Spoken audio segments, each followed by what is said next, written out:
قل يتوفاكم ملك الموت الذي وكل بكم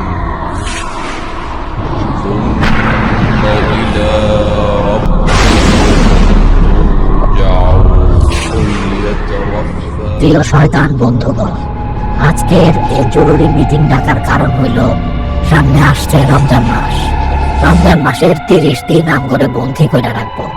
তাই আমরা রমজানের 30 দিন কোনো শয়তানি করতে পারবো না। আর আমরা যদি শয়তানি না করতে পারি তাহলে মানব জাতি ভালো হইয়া যাইব। কিন্তু আমরা তো কোনোভাবেই এটা হইতে দিতে পারি না। বস, 1 মাসকে 6 মাসও যদি আমগরে বন্দী করে রাখে তারপরেও এই মানব জাতি ভালো হইব না। কস কি তুই? হ্যাঁ বস, আপনি তো ফিরলে নামেন না, তাই খবরও জানেন না। মানব জাতি এখন মাঝে মাঝে আমগোর সাথেও শয়তানি করে। কস কি? শয়তানের সাথেও শয়তানি করে মানব জাতি? চিন্তায় ফেলাই দিলি? আচ্ছা, ওইটা না হয় বুঝলাম, কিন্তু রমজান মাসে তো মানব জাতির নামাজ কালামটা বেশি পড়বো, নামাজ পড়বো, রোজা রাখবো, আমরাও বন্দী থাকবো। আর এই ফাঁকে ওরা তো ওর সব গুনাহ মাফ করে ফেলাবো। আরে না বস, আমগরে বন্দী করার আগেই সব সিস্টেম করে ফেলাবো। বস, এই মাত্র আমি বাজার থেকে ঘুরে আসলাম। এখন আমরা বন্দী হইয়া শান্তি পাবো, কারণ আমগর শয়তানির দায়িত্ব এখন মানব জাতি তখন নিজের কান্দে তুলে নিছে। রমজান মাস উপলক্ষে এখন থেকেই সব জিনিসপত্রের দাম বাড়াই ফেলতেছে, বেশি লাভের আশায় খাদ্যে ভেজাল মিশাইতেছে। শুনে শান্তি পাইলাম, কিন্তু মানুষ যদি নামাজ কালামটা বেশি পড়বো, ওইটা কি করবে? নামাজ কালাম পড়া থেকে রোজা রাখা থেকে আটকাবি কেমনে? বস, কইলাম না টেনশন কইলাম না, আমরা বন্দী থাকবো ঠিকই, কিন্তু বন্দী হওয়ার আগে কিছু মানুষরে আমরা শয়তানের দায়িত্ব দিয়া যাবো, আর ওরাই সব করবো। কিন্তু কেমনে কি? আমার মাথায় তো কিছুই ঢুকতেছে না। আচ্ছা বস, শুনেন তাইলে। আল্লাহু আকবার,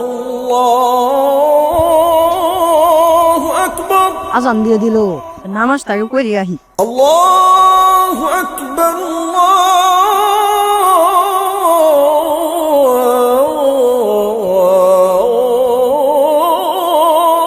আল্লাহু আকবার।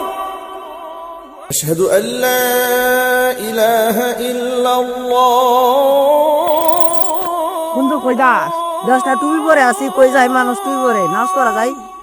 ওই পাড়া ফুটবল খেলায় আছে ফাইনাল, ন দেখতে গে তে দাঁড়া আগে নামাজটা করি আহি। নামাজ তো পড়ো পরে হাবি, ফুটবল খেলা কি তার নাকি বই থাকবো? খেলা নাকি নামাজটা কাজা করমু? ট্রেনকে যাবি? বই নামাজটা ফাইনাল খেলা আজকে, বই তুই যামু। চল বই নাই গা, খেলা দেখতে আই গা। আরে বাপরে, এটা তো দেখি আমগর চেয়ে বড় শয়তান। এইরকম কিছু মানুষ আছে বললাই রমজান মাসটা আমরা নিশ্চিন্তে বন্দী থাকতে পারি, তাই না? বস, শুধু এটাই না তো, আরেকটা কাহিনী আছে, বলেন তাইলে।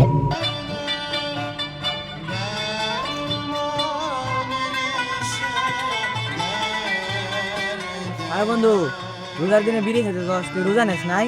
রাখছি তো। তাইলে বিড়ি যা খাইতে চাস? আরে বেটা, বিড়ি খেলে রোজা ভাঙে না।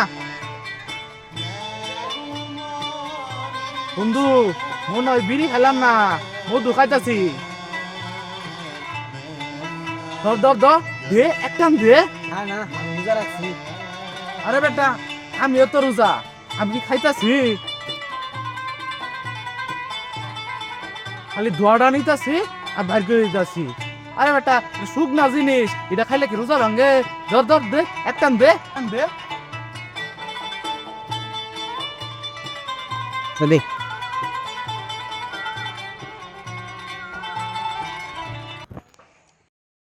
আরে বাপ রে বাপ, এলো কাণ্ড দেখে তো মনে হইতেছে এখন আমগর আর কোনো দরকারই নাই। আমরা এখন অবসর নিলেও এরা ঠিকই কাজ চালায় যাইব। এতদিন আমরা শয়তানি করছি, কিন্তু এই রমজান মাসে আমরা বন্দী থেকে মানুষের শয়তানি দেখবো। আচ্ছা, তাহলে আজকের মিটিং এইখানেই শেষ। সবাই সবার বউ বাচ্চার কাছ থেকে বিদায় নিয়ে আসা পড়ো বন্দী হওয়ার জন্য।